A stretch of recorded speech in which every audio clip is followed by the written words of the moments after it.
and reforms on the continent of Africa. So the rewriting of new constitutions on the continent. New constitutions came into being as the result of which most of them had term limits and tended to remove more power from the institution of the presidency, so that the strongman syndrome of Monsieur le Président, as it used to be, was supposed to be giving way. In the recent past, we have seen a clawing back of the authority which had been lost, and constitutions being re-amended. A case in point here is Uganda, which did away with the term limit after the president had done his 2 terms, and now left it open.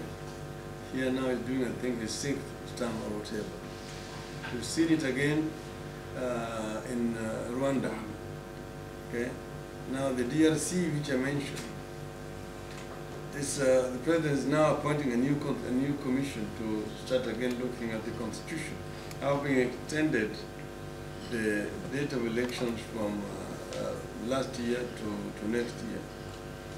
And in Burundi, here the excuse we're being given is that that constitution was done in Arusha, and the president was not elected by the people, and therefore had justification. But those are just excuses, because now he's setting up another commission of his friends to look at this constitution. And basically, you can, your guess is as good as mine, that in the end they're going to remove the term limits. So my view is that those who believe in democracy in Africa must stand up and speak out.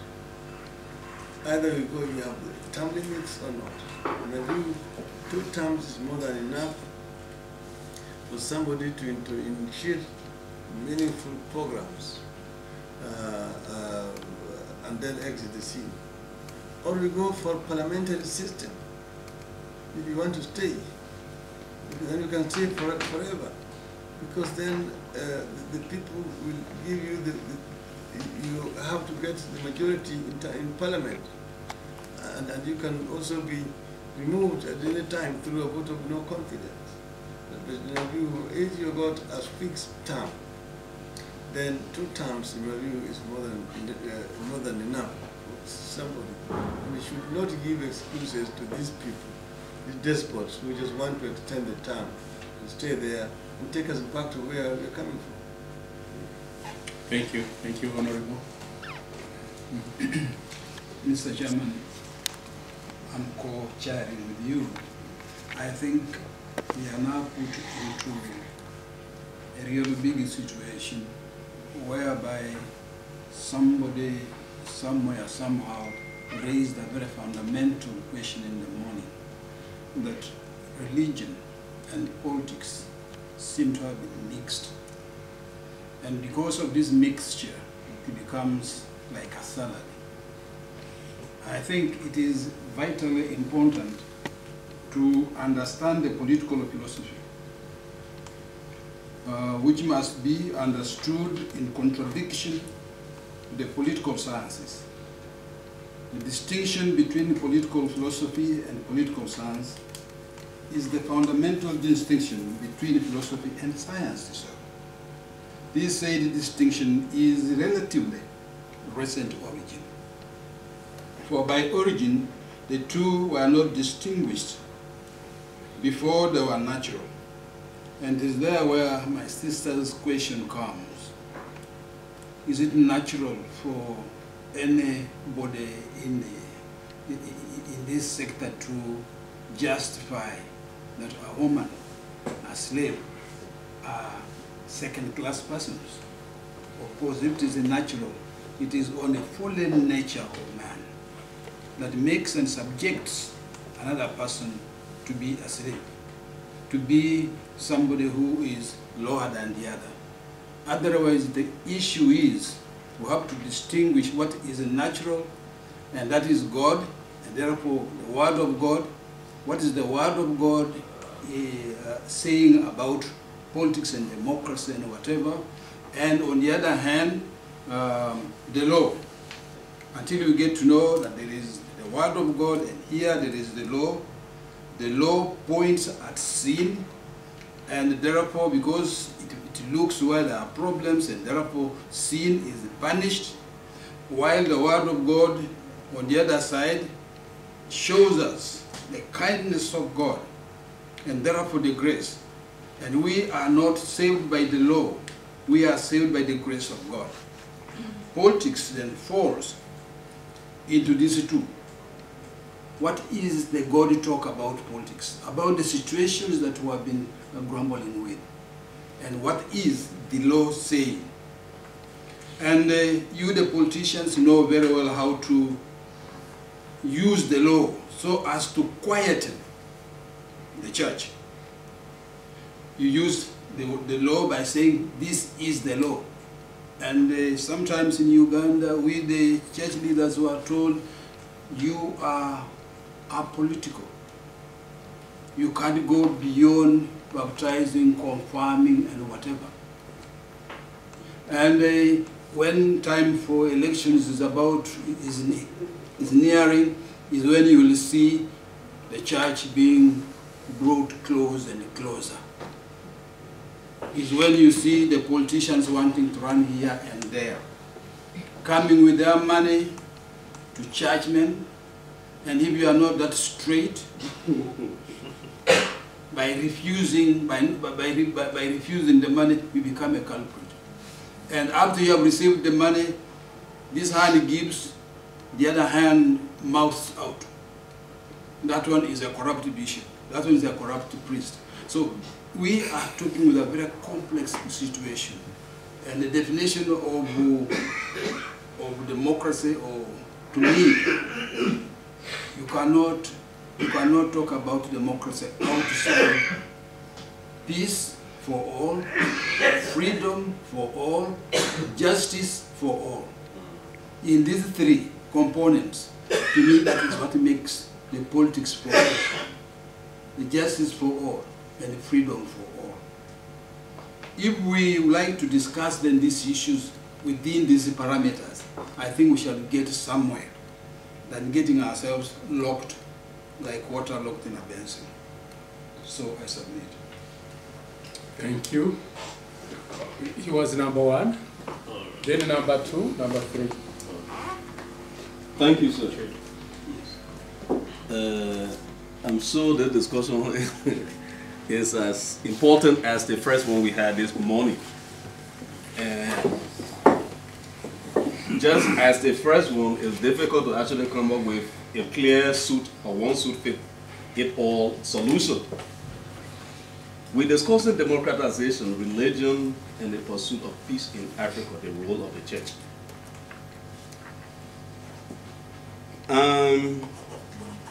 Somewhat getting lost when we try to discuss the concept of democratization and the role of the church in a way that would suggest that the church has to play a role other than its traditional role of being a moral guide to society. To what extent can the church get involved with the politics, talking about democratization? That is very key. And I think our sister, what's her name again? Brandy. Sister Brandy raised a very key question that I think we need to look at critically. If the church must remain the church, to what extent? What is the role of the church? How can we define the role of the church? As a moral custodian, a moral guide to society. In my view, the church must be the church and the state. But yet the church can influence governance when it remains distinct from the state in a way. But when we marry the church and the state, then the church loses its essence. It becomes mingled with the corruption of the society. It happens in the early history of the church, from Rome to Germany When the church and the state were intermingled, there was corruption into the church. So I would maintain the view that the church has to maintain its traditional role. By traditional role, what do I mean? Teach the Bible. Teach morals.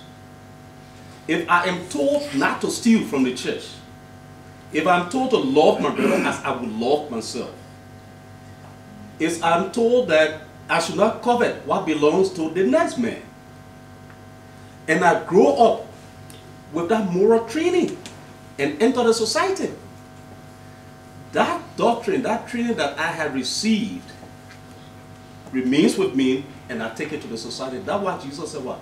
You are what? The light of the world. Because you must provide the guardians. But when the church is become morally corrupt, and the leaders themselves get swallowed up in the quagmire of the politics of the world, then the next thing we find our church doing now is patronizing politicians. Somebody once talked about politicians that vote in the church in a non-campaign era. That may be true. I do agree to some extent. Some politicians do that. But I also believe that the church can exist without necessarily selling out to politicians. So, if the church, in terms of peace, how do we ensure that there is peaceful coexistence within the society of both those who are Christian and those who are non-Christian? One simple principle: love your neighbor as you love yourself. When we get to understand that, I will see a Muslim brother not as a Muslim, but as an image of God. I will respect him for what he is. If I see a Jew, I see him as an image of God. I respect him and love him for what he is, agape. He loves me the same. Though we may have some degree of difference in our religious philosophy, but once love is there, we can mutually coexist here. You can eat your hamburger, I can eat my cassava, we will coexist. So in my view, the church must maintain its traditional role of providing moral standards for society to be guided by. Thank you. Welcome. Oh, there was a brother on your side, yes? Yes. Very moved to far there, yes. Thank you. Thank you so much, both for the presentations, and I think following this morning's discussion, this couldn't have come at a better time. I just wanted to just ask, because we have leaders in the religious field or sphere, just to ask this question of religion, or maybe the church. In your view, what should be the role of the church, as my brother was asking, in politics? And by this I mean the following. For me, politics, or the arena of politics, is where decisions are made. It is where the fate, if you like, of the country or the community is decided. So if you decide as a community of people not to be part of the arena at which your own existence is decided, would that be the best option? I give an example all the time of, in my country, there's always an argument around trade unionism. People say trade unions should stay, away from politics, because if they get into politics, then their mandate or their drive for better, working rights are derailed by politics. I view this as not being true, because all these are mixed. Supporting what I'm saying, if you look at closely look at Martin Luther King and his views on politics and the involvement of politics, of religious leaders in politics, he was of the view that you cannot stand or look away disinterested. If you are a moral leader, then wrong done in society, whether it's done by a politician or it's done by a lawyer, it's wrong. So your position is to rise and state that this is wrong. And that's why he says if you choose expediency over defending a principle because you want your church to fill up, you want the government to support your church programs, or maybe you want to live longer, you are younger, he uses his age at the time, he says you are 38, you might even go on to live until you are 70, but you would have died at 38. So I think the issue of where as a church you locate yourselves should be tied on the kind of leaders you want to see leading the country. And I think then you are left with no option but to get involved and say, as a church, we have these following principles, we have these following ideals, and therefore when we look at Prof, who's aspiring to be president, we think he will represent our views and our values better. I'm just throwing the spanner in the works. And when we look at the Bible, there's the famous story of Nebuchadnezzar. And Nebuchadnezzar was a king who ruled, and when he gave an instruction, the instruction had to be followed. We all remember when he made a golden image of himself and said everybody should worship the golden image. And all the governors had to ensure that rule is followed.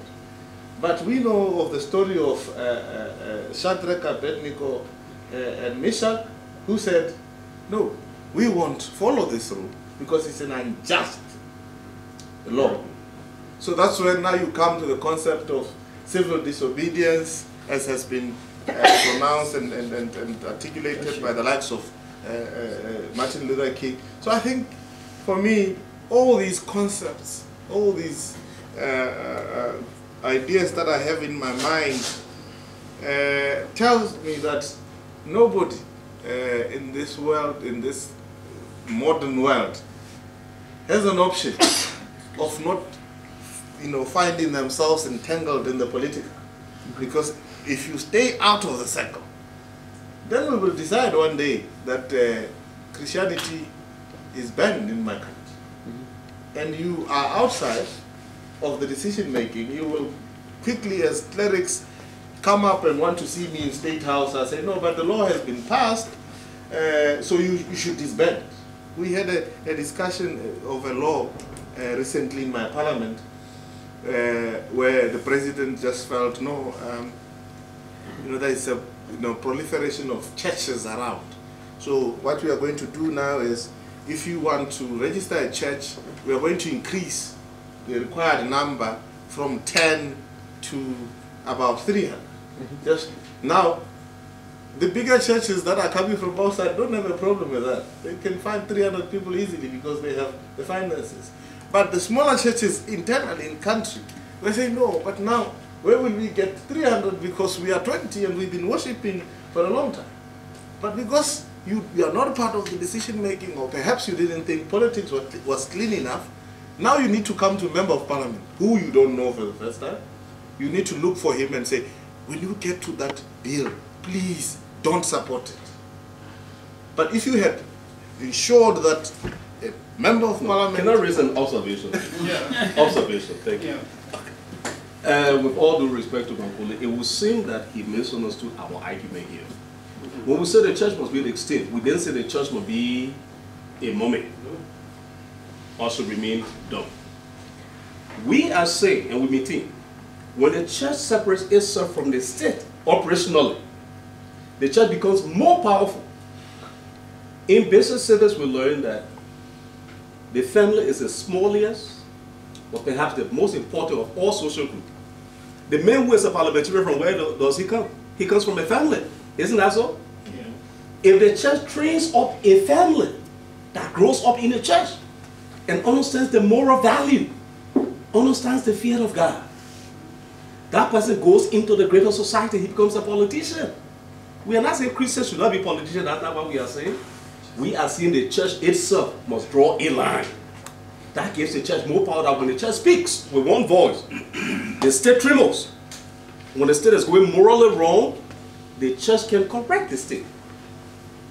But when the church becomes intermingled with the functionality of the state, then it loses its power. That's why we say thank you.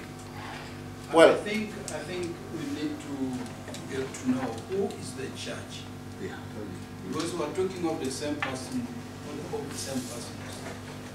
When you're a politician, you sort of detach yourself. I'm not yet a Christian, or I'm not yet among the church. And now you're talking as if the politicians are different people, when they're the same Christians. The principles, the fundamental teaching of the church, the Christian church, is that freedom for all, as I say, justice for all, and freedom for all. And this has been preached and is being preached in every pulpit. The problem is when the politicians get into the arena of politics, they would like to appear as if they are not Christians. When you are Christians, if you value this Christian values, you should also go to politics with that very understanding and stand with those principles. Then what you are talking about would be a no issue at all. Two observation and question. I like the distinction that you just made between saying that the role of the church should be separate from the administration of the state and step out to be able to have its power to be able to actually say something. Okay, so a couple of observations here. One is that I wish, well, first off, I think that's a concept that has evolved within Christianity. I wonder to what extent, if we were having a dialogue here with those who were practicing Islam, in terms of how we would articulate that distinction in terms of separation of church and state, because it's clearly a very European, very Christian notion. But that's one observation. The second observation is I think what you're trying to say here also is that even if the church is separate from the state, it doesn't mean we are neutral when it comes to political issues. That's right. Correct. I think it's powerful. And this was a question I wanted to pose this morning, is that when somebody said that, for example, that when the state is taking positive action to support democracy, we support them. I wanted to come back with the question of saying, but what if the state is taking actions contrary to democracy? What should the role of the church be? But then that's one. But then I also want to ask you a question. You gave a fascinating paper that we haven't talked about yet, and you talked all about the relationship between identity. How do you use the phrase here? Identities and how people actually sort of functionally practice. And what I'm wondering here, let me sort of throw something out here. Do people's identities stay, but nonetheless their practices change? And the reason why I say that. And this is going to be the United States context, okay? So it may not apply to Africa. In the United States, the largest religious group in the United States is Roman Catholic. However, if you actually look at the practice of Roman Catholics in the United States, it dramatically departs from what official church doctrine is. But yet, if you talk to those people, they still consider themselves to be Roman Catholic. Depending on which questions you're going to pose. Right. And so this is what I was sort of interested in here, is that to what extent do people's identity remain the same, even though their practices really change, or do they actually change their identity, but their practices remain the same, or something like that. So I'm just sort of throwing all these out as a couple of observations I thought, but I found your talk to be really fascinating to make me think about this. Okay. Would you maybe answer that if you can?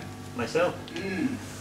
No, I completely agree. I think a lot of it has to do with the sort of questions that you choose to, or how you articulate the question. The question of identity, of course, is a complex one, where the confluence of a lot of things. Sure. Even if you talk in terms of membership, exactly how do you define memberships? If you Right. you think about traditional African religions, Sure. I mean, what does that mean to be a member? I mean, it's so much of this, these conceptions Right.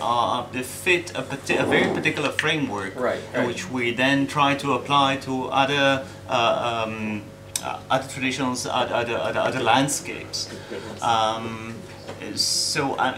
This is why it's important to see how we define the question of identity. So we're looking at what people actually do, as opposed to the way that either institutions Sure. would have them defined, Right. or how they would define themselves institutionally. Okay, okay. So for example, I mean, a point of departure for us has been, myself, I've been working on Kenya, so if you look at national census, you've got very clear statistics on how many Catholics you've got in a, and how many Protestants and Muslims and other minorities.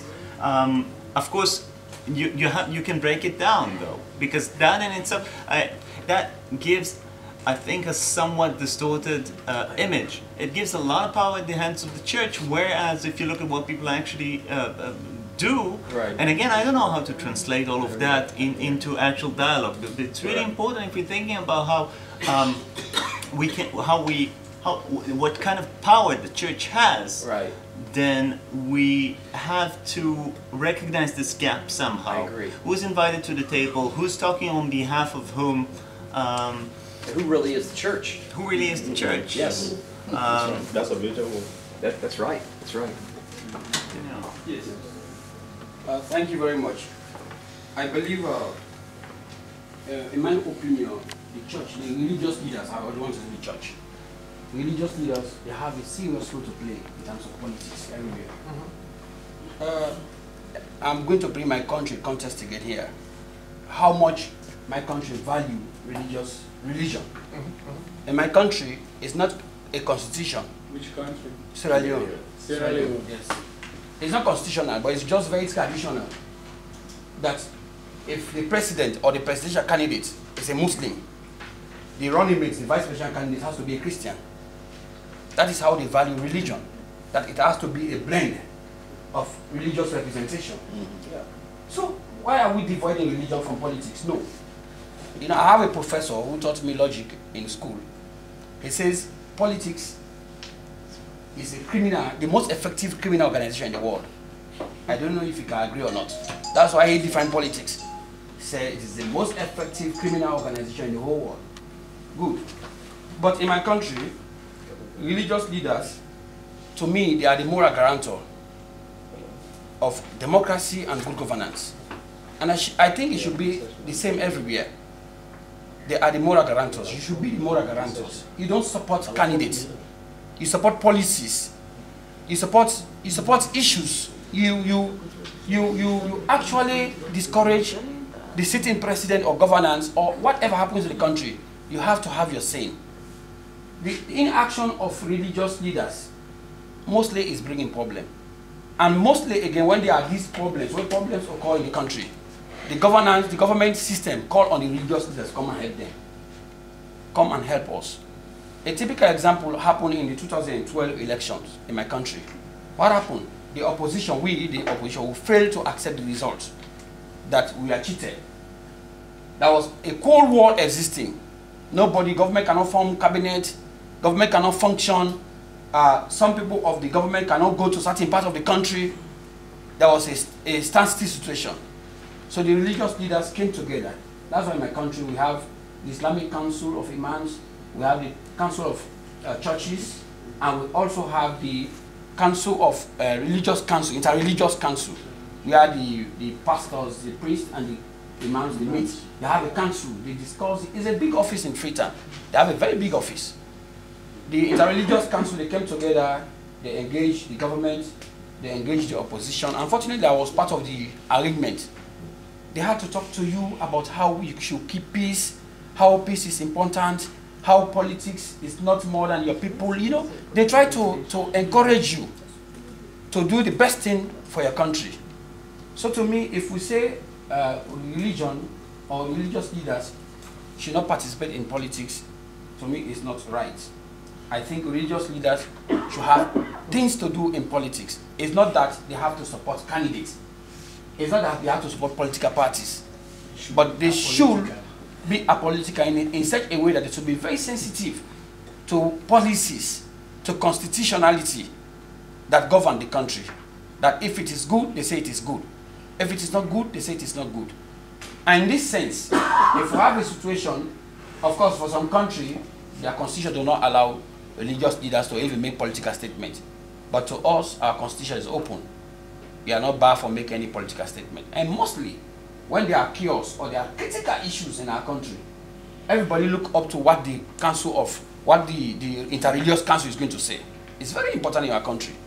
Anything they come up with, you can see most of the people, things fall in place behind that. When the interreligious council makes statements, a joint statement, press release, they use the radio, the television, that is the end of the situation. Because these are the people who carry the electorate. You go to the churches, you see a lot of mass people, they are there. You go to the mosques, people are there. So when the leaders come forward to say, this is our opinion on this, as long as they agree, the Christians and the Muslims, the interreligious council, I think it's a done deal. So their inaction sometimes also bring problem. So that is why I say they should be participating, dealing with the political situation. But again, politics, if you look at the churches, in some churches in my country, if you want to elect a bishop, you have to vote. Like the Lutheran Church, they have to vote. They are doing politics. Yeah. You have to vote. You have to nominate people. They have to campaign. They have to do elections. So I think politics is everywhere across the facets of life. In churches, in mosques, we do politics. You know. So I think we should actually accept religious leaders to be making their position. If they shy away, I think the political problem is very eminent. And sometimes, to me, I want us to put a new phenomenon into politics. That we even want to create this integration of religion in some countries. I know some countries it's difficult for them to work, where Christians and Muslims or Jews can come together, create one umbrella. It's very difficult for some countries. For some countries it's easy.